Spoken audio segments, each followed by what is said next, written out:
Hi, welcome to Prog Will Find a Way, your friendly neighborhood progcast. I'm Jonathan Block. And I'm Jay Valade. And this is part 2 of Prog in the 90s. But yeah, I see you have a list here, so I'm seeing all these things. So in the 90s, or 90, I had Fish and Mike Oldfield, Amarok, and Osric Tentacles, Erpland, and Toy Matinee. Oh, Osric Tentacles, yes. Vangelis had The City.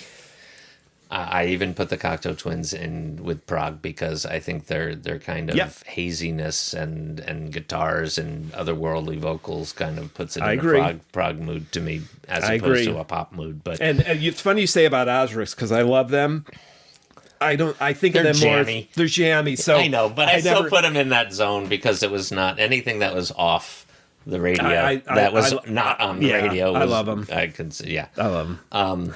91, I had Queen Innuendo because that has a little. There's moments. Yes, yes. Come on, Steve Howe's on it. The only outsider on a Queen album I think ever. Happened to be Steve Howe. So points for that. Points for that for sure. Marillion, Holidays in Eden, Rush, Rolled Bones, Catfish Rising by Tull, Internal Exile by Fish, Genesis, We Can't Dance, Credo. I love that song. John Vangelis had an album out in 91. So which Page of Life? How was that? Well, you have to like John Vangelis. I do, but I never listened to that. I probably listened to it a couple of times in that. There's some really good things on it, some not so good. Which album do you think of John Vangelis I listen to the most? I told you listen. Once. Oh, you meant Private Collection? Yes, because Horizon is fantastic. I mean, I was going to say Italian song, but not really. No. No, of course, I love that album. Horizon is amazing, unbelievable. Yeah, I mean, what's the other big song? Is not State of Independence? There's another big song on that album. He is Sailing. Yes, Polonaise. He is Sailing. Yeah, is He is Sailing on that one? Yeah. Oh, okay. Yeah, I love that song. Yeah, love that song. Well, you have to like Vangelis, number one, and then you have to be okay with John Anderson's voice. I've always, but the combination of the two, I always find is it's one of those bands where you can fantastic. And it's one of those bands where you can say that Greatest Hits is a freaking amazing album, right? It is. It's got all the best on there. So yeah. Okay, yeah, keep going. This is interesting. So we can, we can be peanut gallery. So 92 Porcupine Trees on the Sunday of Life and Voyage 34 came out, but again at the time I had never heard them, so that was not really part of my on my radar at all. ELP's Black Moon, Tubular Bells 2, Mike Oldfield, Asia Had Aqua came out, which was the band without John Wetton. And Steve Howe is on. John Payne was on. Oh, okay. And was this a Steve Howe guest? Steve Howe guest. He played at Toads? Yes. And did you go to that show? I did. I don't recall going to that show. And I still put... While you're talking, I'm looking at something up. I put an XTC Nunsuch on because I still consider them Prog adjacent, even if they aren't Prog, because, they're more quirky pop, but they have Prog moments in their songs. Which album was that again? Nunsuch. Doesn't Dave Maddox play on that? Drums? He probably does. So, they can do the connection to Brian Eno on Before and After Science. And, Before and After Science would be where Maddox is on. 93 had more Porcupine Tree, Up the Downstairs, and right. Kate Bush's The Red Shoes. Oh. Counterparts by Rush, more Cocteau Twins. Steve Howe had like a solo album every year, I think, during the 90s. There's always something coming out. Yes. And I did put Jane Sibbery's When I Was a Boy on my list because Brian Eno produced some of it, but it's another all over the place kind of sonically album where she goes from, freeform jazzy kind of singing to these very intense little vignettes to, just beats going and her singing.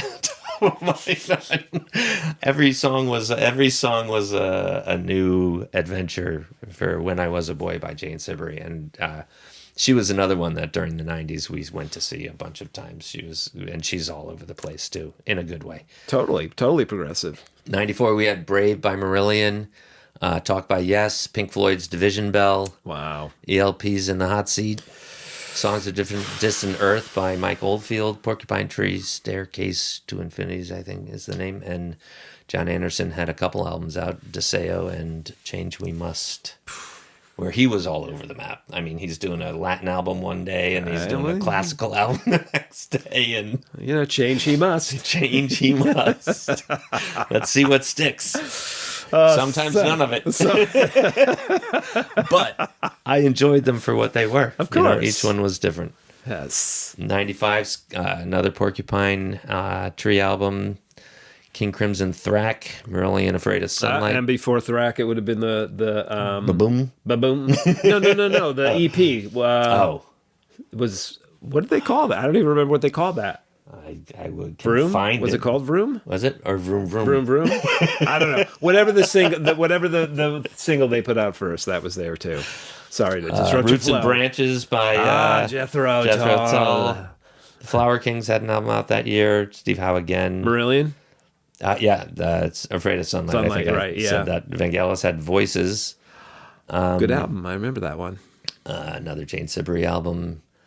96 had Test for Echo by Rush. Thrack Attack, King Crimson. Signify by Porcupine Tree. So that's when I started. That's when so you everything prior to that came out, but it wasn't right. Yeah, I have it now, but I didn't have it then. Keys to Ascension by Yes, Vangelis, Oceanic, more John Anderson solo albums, 2 of them, a Celtic one and then Native American one. Now, were we getting when was the cassette box? Oh, the CD box. Oh, the CD. Oh, yeah. Oh, okay. I don't know when that came out, but it's still filled with styrofoam that is waiting for. Those of you who don't know, John Anderson put out a box set that he would release new albums, and you'd put them in. They were all supposed to be rarities or old concerts or whatever, and he got through like half of it, and it just lost interest. It just stopped. So now I have a box that says John on the edge of all the little CD ends. It's funny because that era, actually in the 90s,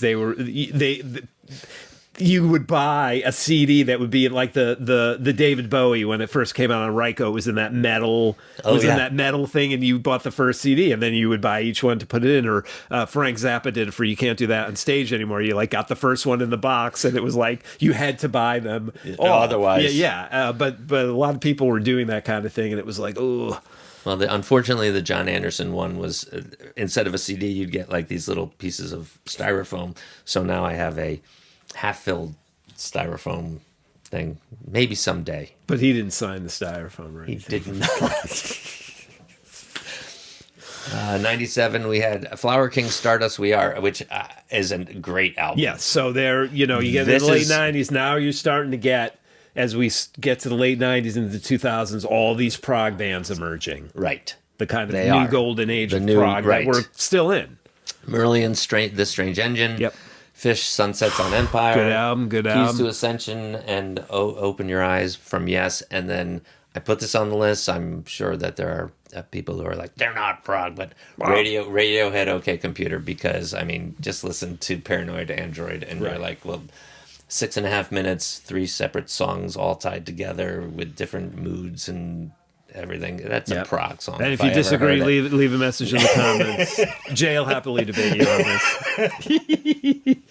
But I agree. But speaking of that, it's kind of funny. If we're on a John Anderson thing, his son told him, you should do a cover of Radiohead sometime. So he bookended the Rain Down portion of Paranoid Android with like him singing stuff, and then sang but he turns it into this choral thing but it's the song by Radiohead, but done in a John Anderson way that reminded me of the way Yes used to change songs with their covers and make them kind of their own. Right. It's very interesting. If you haven't heard it, you can pull it up on YouTube. Cool. We're getting along here. It's all right. 98, we had Marillion Radiation. Yeah. Steve had another album. John Anderson had another album. That was a lean year for prog for me. Yeah. Vangelis had El Greco. But, 99, Porcupine had Stupid Dream, which is a really good album of theirs. But again, as I said earlier, I did not find it until years later. That one, I don't even remember. I mean, I know it now, but at the time, I don't recall it. Yes had The Ladder. Which is the one that, with the Ladder, which I didn't explain. that was this one where they had come out of this turmoil of the mid 90s, and they actually were signed to a decent record label, and they had Bruce Fairbairn produce it, Aerosmith and others. So and it's a good sounding record. Some people don't like it because it's too poppy or too whatever, but not yesy enough. But I did enjoy it at the time, and still do, just for its at least attempting to stay current. Right. And 99, that was it. Well, and 92 would have been We Can't Dance, right? Oh, is that Genesis? Yeah, where did I have Genesis, though? You didn't. I don't recall. Oh, I had We Can't Dance in 91. Oh, 91. Okay. Yeah. One I'll add here, again, another, obscure band, besides the ones I mentioned. 1996, L'Orme, an Italian band. Yes. Il Fame. They didn't put out a lot of albums. That may have been the only one in the 90s. Two keyboards, that's their kind of thing. Two keyboards and bass and drums. And this list, I was telling you earlier, I was just looking on of the stuff that's the only album that pops in my head. Like, oh, right, yeah, that was from the 90s too. I'm sure there are others, but that also was a Down Under album. There's something about that album I liked. And so you can see from this list, this was me just following the bands I liked. Right? Yep. Yeah. Versus branching out, because I was branching out into different kinds of music. But I think that the Radiohead and the Porcupine Tree were more the new music kind of range that I was going for at that time. Yeah, and I also think personal experience, as you started getting in the late 90s, prog was getting popular again. You're seeing in magazines, you're seeing bands actually at the time. Things I was playing, I would play prog nights. They would call them prog nights. Clubs in New York or in Philadelphia or the D.C. area. I think there was one I played an awful lot. I want to say Kenny's Castaway, but I think it was something else. It was in the city. I know I have a flyer somewhere. But there were other prog bands whose names I know now. At the time I didn't. Now I have these flyers from them. I'm like, oh, wow, I played on a bill with that band? Cool. But as we went into the 2000s, and when we get into the 2000s in a future episode, that's I think when it really started. It just really started to seem to explode. It was like, and it got into it wasn't. I think that you bring up Radiohead is actually great in this time period because that's when it started. People were saying, I'm prog, I'm this and that. Some bands were, and those same ones that we've talked about since the 80s that kept going. But the prog approach started with that kind of Radiohead moment because they were popular. Very popular. And they would say but they there weren't were a prog. lot of bands, what's when people say Radiohead, what's the other band they say? What's the other? There's Radiohead, and what's the counterpoint to them? Another huge I don't know. Huge English band that's not Radiohead. What's the other one? All right, you are putting me on the spot, and I don't sorry. It's another one person, Chris something, or is that Radiohead? Chris Martin? What band is he? Coldplay. Yeah, Coldplay. They're I don't find them very proggy. They have their moments of bombast and songs that build, but the kind of the framework. That's what I'm talking about. Radiohead is more the Crimson, and Coldplay is more the another band. Something else. Elbow, is that it? Yeah, I like Elbow too. They can.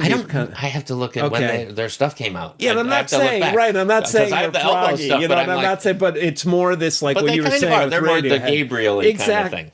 Good point. And we said nothing about Peter Gabriel. What? Did he even put anything out in the 90s? Did he? I mean, he was dark. Might have, and I might have missed it. Oh, well. But yeah, it is that's the influence I think that we that's the influence that kind of so you had brings the Elbow forward. doing their Gabriel-y kind of things, and you had the Radioheads doing not copying Crimson, but in the more of that dark experimental.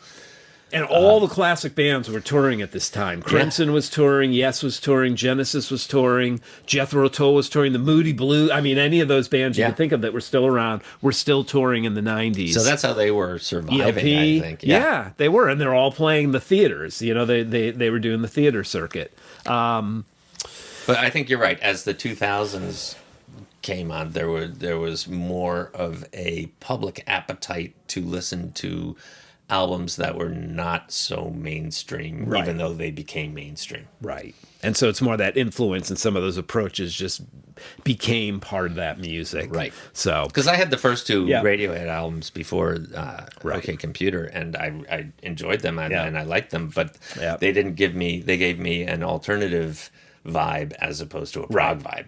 and you started to slowly see legitimacy too, like the Rock and Roll Hall of Fame, right? So you get Pink Floyd in, you start getting these bands in, obviously way past the 90s, but as we talk about, like, you know, even if you want to tell Dream Theater or Rush, they're not like Rush became very popular in the not more musically, but in more of the consciousness Yes, of things. they became more accepted overall. Exactly, and I think that also helped to be like, oh, you can do a few quirky things in the song, you know, Yeah. or you can just, and then you even see in the modern. Some of these people name checking of course. from the past. So it's like, I guess if you stick around long enough. But anyways, the 90s, you know, had its moments. When I look back now, I'm like, it was certainly better than I thought of sometimes at the time. And there's a lot of stuff here that like Osric Tentacles and that whole thing, that more psychedelic, you know, that was popular in the 80s too.